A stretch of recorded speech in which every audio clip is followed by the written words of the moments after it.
I finally exposed my wife's deception with a DNA test, caught her secret lover, uncovered the financial scheme, secured custody, and reclaimed my life. I froze in the hallway. I wasn't supposed to be home for another 3 hours. The presentation at work had finished early, and I thought I'd surprise her with takeout from her favorite restaurant. Instead, I was the one surprised. To freedom, I heard her whisper to someone, and to finally getting what's rightfully mine. A deep male voice responded with a chuckle. He has no idea what's coming. I silently stepped back, my heart pounding against my ribcage. The folder I was holding, containing the financial report I'd been working on all month, slipped from my fingers. 10 years of marriage, and this was what it had come to: hushed conversations in my own kitchen with a stranger. For weeks, I'd noticed the signs but dismissed them as paranoia. The late-night texts she'd quickly hide when I entered the room. The mysterious weekend work emergencies that kept popping up. The sudden password changes on her phone and laptop. The way she'd pull away when I tried to touch her. That night, I waited until she fell asleep before carefully taking her phone. She'd changed the password again, but I knew her patterns. On the third attempt, I was in. What I found made my blood run cold. Hundreds of messages between her and someone saved as work project. They weren't talking about spreadsheets or client meetings. They were planning my financial ruin. Once the divorce is finalized, we'll have the house, half his savings, and the monthly payments, one message read. He'll never recover. I scrolled further and felt the floor drop from beneath me.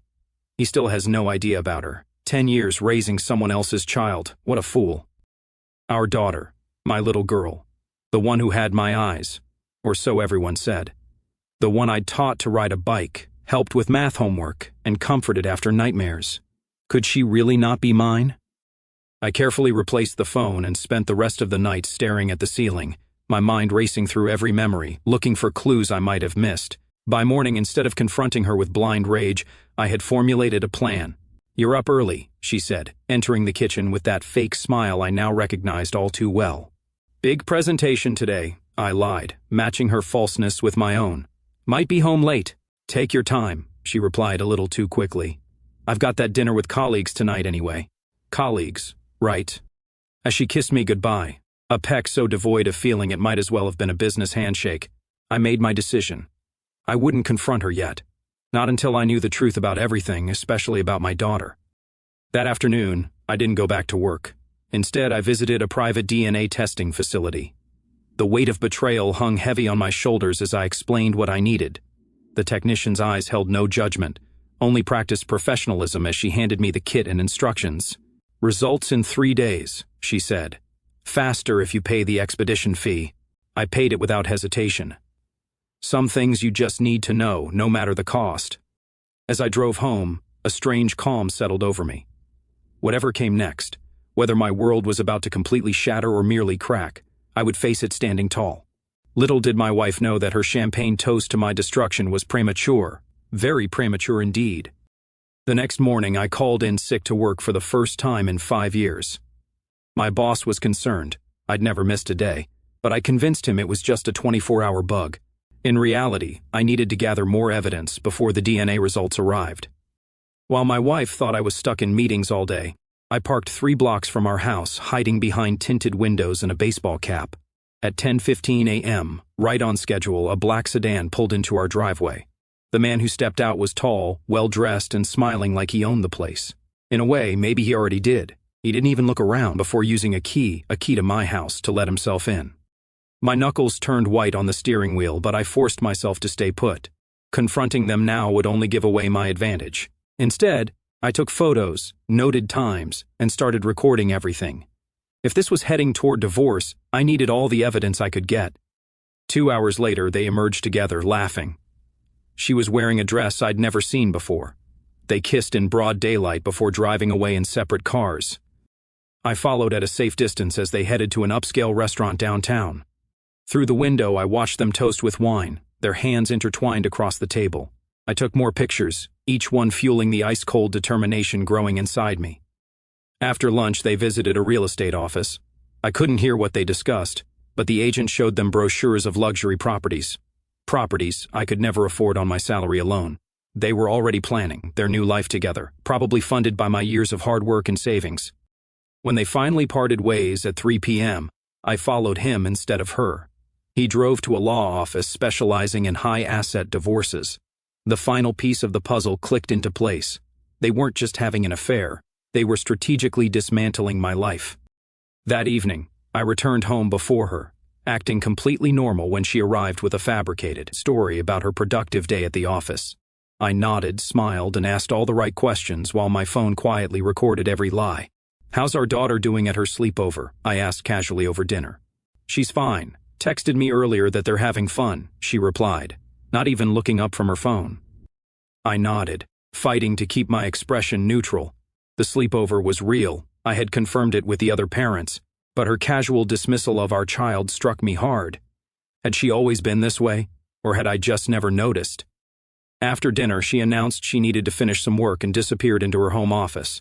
I waited 30 minutes before silently approaching the door, listening to her hushed phone conversation.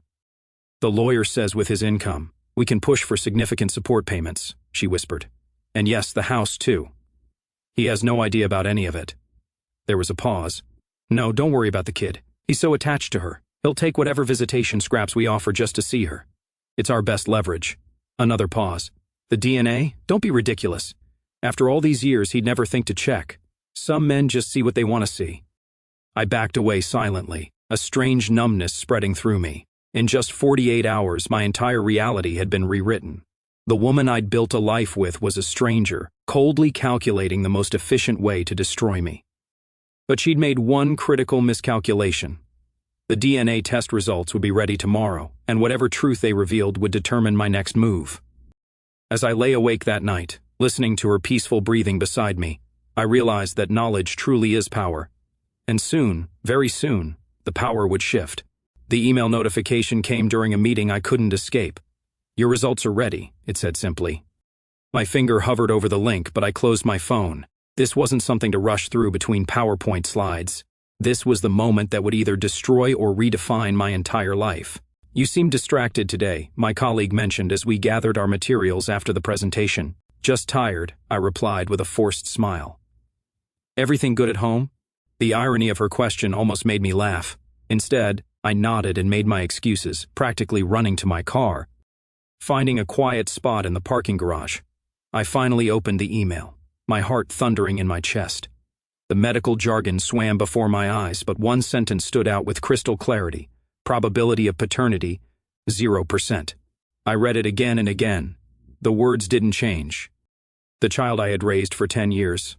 The little girl who called me daddy, who I taught to swim, whose nightmares I'd soothed away, wasn't mine. Not biologically. Yet strangely, instead of added heartbreak, I felt a surge of cold clarity. Now I knew exactly what I was fighting for. Biology be damned. She was still my daughter in every way that mattered, and I would not let her become collateral damage in my wife's schemes. When I returned home that evening, I found them together in our living room, my wife and her lover, looking through what appeared to be financial documents. They jumped apart when I entered, faces contorting into masks of surprise and false welcome. "You're home early," my wife stammered, hastily gathering papers. "Meeting ended sooner than expected," I replied calmly, noticing how her lover, a man I now recognized as one of her work colleagues, who had been to our house for dinner parties, stood awkwardly by the fireplace. "I don't believe we've been properly introduced," I said, extending my hand. "At least not in your real capacity." The silence that followed was deafening. My wife's face drained of color. "I was just dropping off some work files," the man finally said, taking my hand with a limp grip. "I was actually leaving." "Of course," I smiled, the kind of smile that didn't reach my eyes. Work files are so important these days. After he left, my wife launched into an elaborate explanation about project deadlines and emergency consultations. I listened quietly, marveling at how easily the lies flowed from her lips after all these years. "Where's our daughter?" I asked, deliberately emphasizing the word our. "Still at school." "Chess club today," she replied, visibly relieved at the change of subject. I nodded, fighting the urge to confront her with what I knew. Not yet. The timing wasn't right. Later that night, after checking on my sleeping daughter, studying her face for features I might have missed before, I overheard my wife on the phone in our bathroom. He almost caught us. "We need to accelerate everything," she whispered urgently. "File the papers this week. Once the shock hits him, he'll be too devastated to think clearly, and we can push for maximum settlement. A pause. No, we don't tell her anything yet. Let him think everything's normal until the very last minute. The more blindsided he is, the better our position. Another pause. Yes, I've already moved most of our savings. He hasn't noticed yet. She laughed softly. After the toast at the dinner party this weekend, I'll tell him everything. It'll be the perfect setting. He won't make a scene in front of all our friends. So that was their timeline, a public humiliation followed by financial ruin. The dinner party was supposed to be celebrating my promotion, the one that would finally push our household into a higher tax bracket. Instead, it would be my execution. I silently returned to bed, my mind racing. The dinner party was 3 days away. 3 days to prepare my counterattack. 3 days to ensure that when glasses were raised for a toast that night, the one left speechless wouldn't be me. As my wife slipped into bed beside me, I pretended to be asleep, keeping my breathing even while my heart raced with adrenaline. For the first time in this nightmare, I felt something like anticipation. The tables were about to turn, and I would be the one controlling the narrative. Morning arrived with a strange sense of purpose. While my wife slept, I slipped out of bed and checked our joint accounts on my phone. Just as I suspected, our savings had been systematically drained over the past few weeks. Nearly $50,000 gone, transferred to an account I didn't recognize. She'd left just enough to avoid immediate suspicion, but not enough for me to survive the coming storm she was planning. I took screenshots of everything, documenting the financial betrayal with the same methodical precision I applied to my work. Then I made a call to my personal banker, one my wife didn't know about. I need to secure my assets immediately, I explained quietly from the garage, and I need absolute discretion. 2 hours later, I had opened a new account at a different bank and transferred my latest bonus, money she didn't yet know about. Safely out of her reach it wasn't, much compared to what she'd taken. But it was something, a financial lifeline for whatever came next. At work, I requested an urgent meeting with HR to discuss my benefits, particularly those concerning my daughter. The HR director seemed confused by my sudden interest in the legal details of my dependent coverage.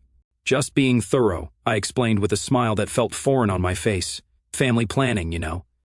I spent my lunch break with a divorce attorney, laying out everything I had discovered. Her expression remained professional, but her eyes widened slightly at the evidence I presented. The DNA test changes things, she said, reviewing the results. But since you've been the father figure from birth and your name is on the birth certificate, you still have parental rights. The financial maneuvers your wife has made, those are more concerning from a legal standpoint. She looked up at me, her expression softening slightly. What do you want from this? My daughter, I answered without hesitation, and justice. That evening, I picked up my daughter from school. Something I rarely did due to my work schedule. Her face lit up when she saw me waiting. Daddy, what are you doing here? She exclaimed, throwing her arms around me. Thought we could use some ice cream and park time, I replied, holding her a bit tighter than usual. As we sat on a bench watching other children play, I studied her features. Maybe her nose wasn't quite like mine. Maybe her smile had always belonged to someone else. But the way she laughed at my jokes, the way she scrunched her face when thinking hard about a question, those were things we'd built together. No DNA test could take that away. Are you sad, Daddy? She asked suddenly, her intuition sharp as always. Not when I'm with you, I answered truthfully. You know I love you more than anything in the world, right? She nodded, already distracted by a dog running nearby, but I needed to say it, needed her to hear it before everything exploded. That night, I overheard my wife confirming final details for the dinner party, 20 guests, including her lover and his wife. A twist I hadn't anticipated. The poor woman was as clueless as I had been. We'll make the announcement after the main course, my wife whispered into her phone. His face when I tell everyone I'm leaving him, priceless. I nearly revealed myself then. Almost stepped into the room to confront her. But the attorney's words echoed in my mind, documentation, preparation, strategy. Emotional outbursts would only weaken my position. Instead, I quietly confirmed my own plans for the dinner party. The catering was set, the champagne, the expensive kind my wife preferred, would be delivered tomorrow, and I had arranged for one special addition to the evening's program. As I lay in bed that night pretending to sleep while my wife scrolled through her phone beside me, I went over my plan again. The DNA results were securely stored in my email. The financial records were backed up in 3 different places. The modified toast I had prepared was memorized. My wife had spent weeks planning my destruction. She'd choreographed every detail of my humiliation with the precision of a military campaign. But she'd forgotten one critical detail. I'd always been better at strategy than she was. The dinner party was tomorrow night. In less than 24 hours, glasses would be raised, announcements would be made, and someone's world would come crashing down. It just wouldn't be mine. The day of the dinner party unfolded with excruciating slowness. Every moment felt like a performance. Me playing the role of unsuspecting husband while my wife pretended to be the beautiful hostess preparing for a celebration. "I've set up the dining room," she announced, looking particularly radiant in a new dress I'd never seen before. "The caterers arrive at 6. "Everything looks perfect," I replied, admiring her handiwork while silently noting how she'd positioned herself. At the head of the table, traditionally my spot, a small power move foreshadowing the evening ahead. I excused myself mid-afternoon, claiming I needed to pick up my suit from the dry cleaners. Instead, I drove to meet the private investigator who had been following my wife's lover for the past 48 hours. "It's all here," he said, sliding a manila envelope across the cafe table. "Financial records, text messages, hotel receipts, and something interesting you didn't ask for. Apparently he's done this before. 2 previous marriages, both ended the same way." I thumbed through the documents, a grim satisfaction settling over me. "And the other matter is taken care of. Your presentation is ready to go. Just press this button when you're ready." He handed me a small remote. "It'll display on any connected screen in your house." Back home, I spent an hour with my daughter before my in-laws picked her up for their planned overnight visit. Another convenient arrangement in my wife's master plan. No child present to witness the impending destruction of their family. "Be good for Grandma and Grandpa," I told her, hugging her tightly. "I'll see you tomorrow, and we'll do something special. Just us. Promise?" she asked, her innocent eyes locked on mine. "I promise. Some promises transcend biology." This was one of them. As 6 o'clock approached, I prepared myself mentally. The caterers arrived, transforming our dining room with elegant place settings and ambient lighting. The champagne was chilling. The hidden cameras I'd installed, strictly legal in my own home, were recording. Everything was in place. Guests began arriving at 7. Colleagues, friends, my wife's lover, and his unsuspecting wife, all dressed for what they thought was a celebration of my promotion. I greeted each with practiced enthusiasm, playing my role perfectly. My wife worked the room with practiced charm, occasionally exchanging meaningful glances with her lover across the crowded space. I caught him checking his watch several times, anticipating the moment when their plan would unfold. Dinner was served at 8, a lavish multi-course meal that my wife had planned with meticulous attention to detail. The conversation flowed, punctuated by laughter and clinking glasses. To anyone watching, it would have appeared to be the perfect evening. As the main course plates were cleared, my wife caught my eye and smiled. Not the warm smile of a loving partner, but the predatory smile of someone about to strike. This was it, the moment she had been planning for weeks. She gracefully rose to her feet, champagne glass in hand. "Before dessert is served, I'd like to propose a toast." The room quieted, all eyes turned toward her. Her lover straightened in his chair, a smirk playing at the corners of his mouth. His wife looked on adoringly, completely unaware of what was about to happen. "We've gathered here tonight supposedly to celebrate my husband's promotion," my wife began, her voice carrying across the silent room. "But actually, I have a different announcement to make." She paused, clearly savoring the moment. "After much consideration, I've decided to—" "Actually," I interrupted, standing up with my own glass in hand, "if you don't mind, I'd like to say something first." Confusion flickered across her face. This wasn't in her script, but surrounded by guests, she had no choice but to yield the floor with a tight smile. "First, I want to thank everyone for coming tonight," I began, my voice steady despite my racing heart. "It means so much to have all of our closest friends here to witness this important moment." I raised my glass higher. "I'd like to propose a toast to truth, to loyalty, and to the power of DNA testing." The room went completely still. My wife's face drained of color as I reached for the remote in my pocket. "I think it's time we all saw what a decade of lies looks like," I said, pressing the button. "Don't worry, dear. I've prepared a very special presentation just for you." The large TV on our dining room wall flickered to life, displaying a simple slideshow title, a decade of deception. My wife lunged toward me, but it was too late. The remote was already activated and the presentation began to play. First came the bank statements, methodically organized to show the systematic draining of our accounts over the past months, timestamps, transaction numbers, everything meticulously documented. Gasps echoed around the table as six-figure sums appeared on screen, transferred to unknown accounts. "This is ridiculous," my wife sputtered, her composure cracking. "This is private." "Oh, we're just getting started," I replied calmly, clicking to the next slide. "Everyone, please enjoy your champagne. The show is just beginning." Next came screenshots of text messages between my wife and her lover. Not the explicit ones, I had too much class for that, but the ones detailing their plans, their strategy to blindside me with divorce papers, their calculations of how much they could legally extract from me, their timeline for moving in together after my financial destruction was complete. Her lover stood abruptly. "This is outrageous. I'm leaving." "Sit down," I said quietly, my voice carrying a steel edge that few had ever heard. "Your wife deserves to hear this too, don't you think?" His wife was staring at him, tears streaming down her face as comprehension dawned. One marriage was already unraveling before our guest's eyes. I clicked to the next slide, the DNA test results enlarged so everyone could clearly read the 0% probability of paternity. 10 years, I said, my voice finally betraying a hint of emotion. 10 years raising a child I've loved with every fiber of my being, only to discover she isn't biologically mine. The room was so silent you could hear the ice melting in the champagne glasses. My wife had gone completely pale, frozen in place as her carefully constructed world imploded. "But here's where your plan failed," I continued, turning to face her directly. "You assumed that once I knew the truth, I would walk away. That DNA would matter more than love. That's where you fundamentally misunderstood what it means to be a parent." I clicked to the final slide, legal documents I'd filed the previous day.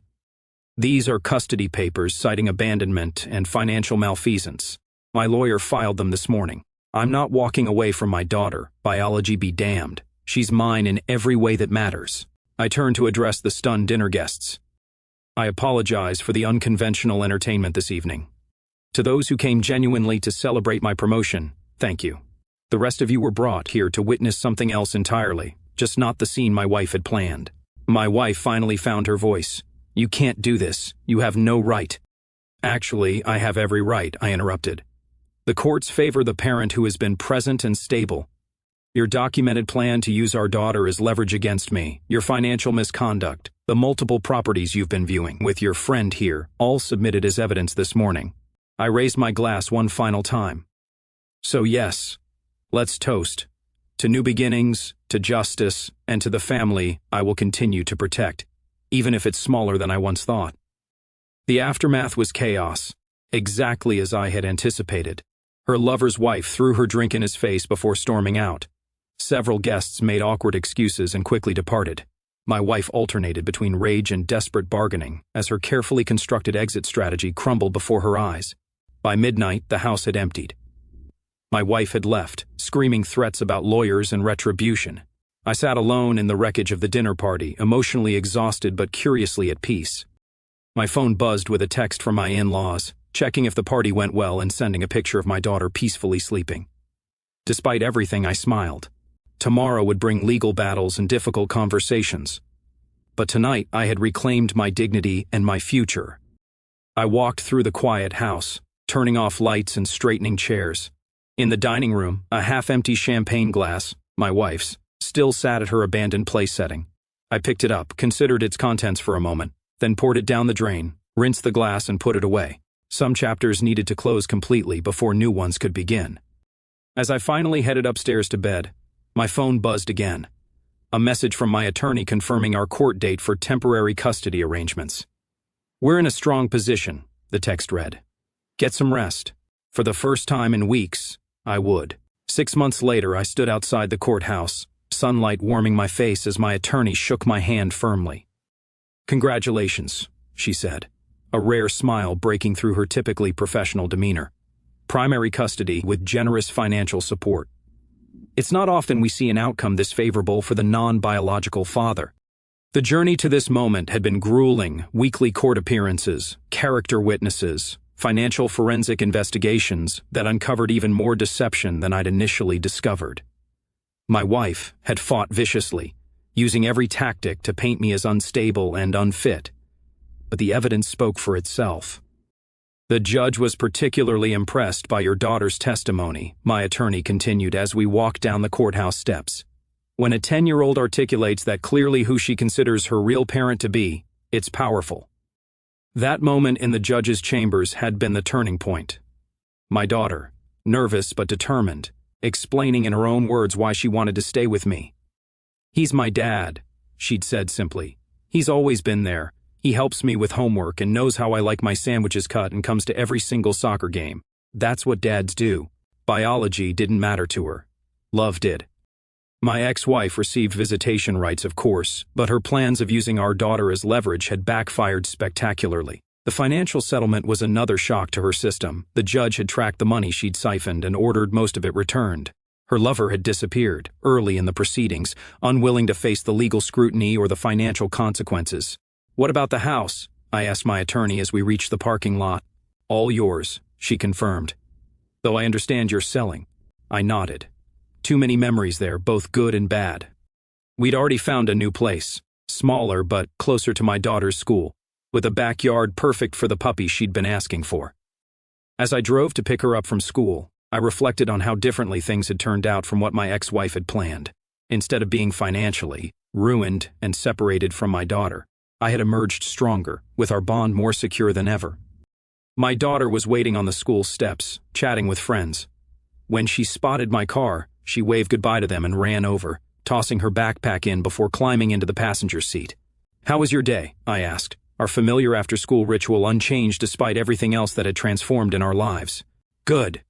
I got an A on my science project," she beamed, buckling her seatbelt. "Did you go to court today?" "Yes," I nodded, pulling away from the curb. "And I have good news. The judge made the final decision. You're going to stay living with me, and we're moving into the new house next month." Her face lit up. "And the puppy?" I laughed. "Some priorities never change." "Yes." "And the puppy." As we drove home, she chattered about school and friends, unfazed by the legal battle that had finally concluded. Children are remarkably resilient when they feel secure in their parents' love. That evening, after homework and dinner, we sat on the porch swing watching the sunset, a quiet tradition we'd established in the weeks after the dinner to party chaos. These moments had become our time to talk about the hard things, to answer questions, to heal. "Dad," she asked, kicking her feet gently to keep the swing moving, "are you still sad about the DNA thing?" I considered my answer carefully. We'd had age-appropriate conversations about what the test meant, but children understand more than adults often give them credit for. "I was sad at first," I admitted, "not because it changed how I feel about you, but because I was lied to for a long time." She nodded thoughtfully. "But you're still my real dad, right? Even without the DNA matching?" I put my arm around her shoulders. "Absolutely. Being a dad isn't about DNA. It's about who shows up, who loves you, who puts in the time and care and effort. That's always been me, and it always will be." She leaned against me, satisfied with the answer. Later, after she'd gone to bed, I sat in the quiet living room with a sense of completion I hadn't felt since this ordeal began. The custody papers were signed, the new house was purchased, the divorce was finalized. My phone buzzed with a message from a colleague asking if I was ready to rejoin the dating world. I smiled but didn't respond. That would come eventually, but not yet. For now, I was focused on building our new life, just my daughter and me. The DNA test that was meant to devastate me had instead given me something unexpected, clarity about what truly matters in being a parent. Not genetics, not biology, just love, consistency, and showing up every day. My ex-wife had unwittingly given me the greatest gift of all, the chance to prove to myself and to the world that fatherhood transcends blood. And in that knowledge, I had found a peace that no deception could ever take away. Our story has come to an end. If you've made it this far, how about subscribing to our channel? It helps us immensely. I've selected 2 other videos for you that I'm sure you'll enjoy. Feel free to click on them. I'll be waiting for you in the next story. See you soon.